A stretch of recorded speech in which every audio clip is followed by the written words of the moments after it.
Hi everybody, how's it going? My name is Attila, and in this video we're going to talk about the dot product similarity function in pgvector. So as we discussed before, there are several similarity functions that are implemented in pgvector, and today we're going to look at the what they call the negative inner product.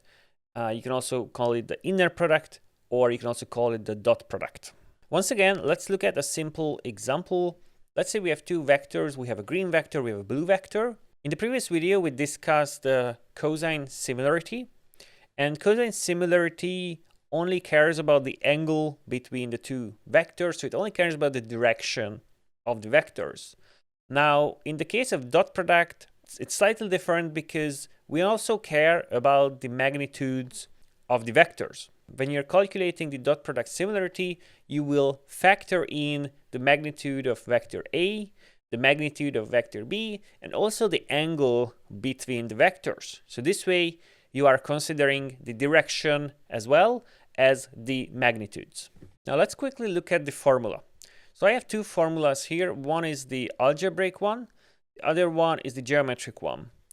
In pgvector, you are going to see the algebraic one because that is what is being used as the implementation.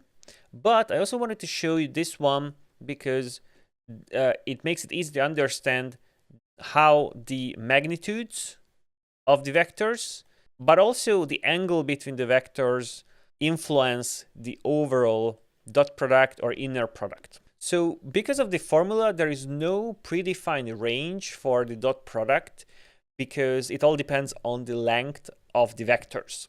With cosine similarity, there is a range because of cosine, so it has to be between -1 and +1, but there is no such range when it comes to dot product.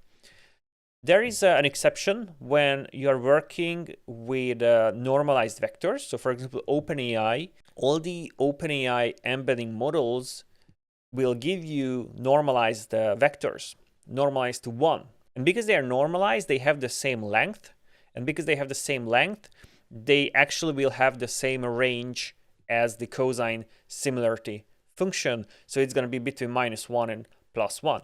But that's only relevant if you're working with normalized embeddings. Going further, let's look at the pgvector implementation of this similarity function. So again, you can find the code of this implementation in the GitHub repo. Here's the link to the specific file. And we have this vector inner product function.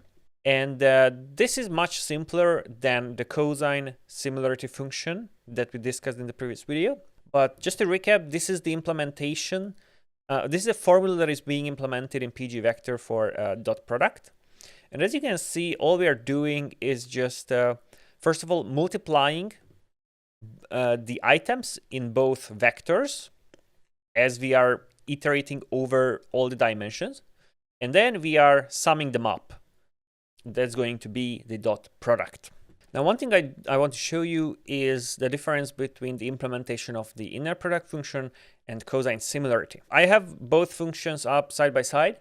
One thing to note here is that we are doing the same calculation in cosine similarity because, as we discussed in the previous video, dot product is part of the cosine similarity formula. So if we look at the cosine similarity function, the code calls it similarity, and that is basically the dot product. And that's the same calculation that we are doing here on the left side in the dot product function. I just wanted to make sure that people notice that because it's going to be useful to know later on when you are dealing with normalized vectors. You can either use the inner product formula, you can use the cosine similarity formula. It's not going to matter in the case of normalized vectors. So you might as well just use the inner product formula because you are doing fewer calculations, so it's probably going to be more efficient. All right, that's all I had to share today with you.